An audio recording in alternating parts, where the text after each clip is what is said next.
Hi, I'm Bo Firestone. Thanks for joining me on another one of my daily garden adventures. So today I am unboxing a David Austin rose that finally came in the mail. David Austin is one of the most famous and reputable rose breeders in the world, and I think the roses are really beautiful. They have an old-fashioned English rose look, but they're high-performing roses, and many of them are repeat bloomers. So I've always wanted one, and I'm really excited to plant one in my garden.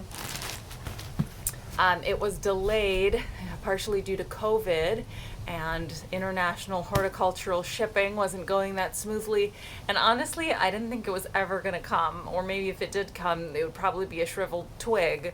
But I did receive it, and so here's the box.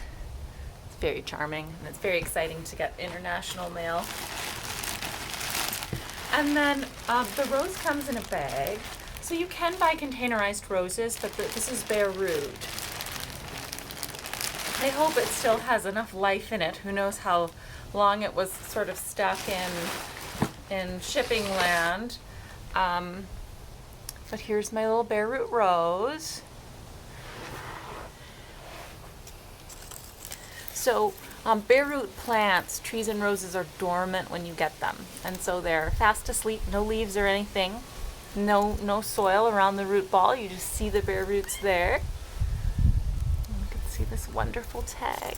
And it also comes with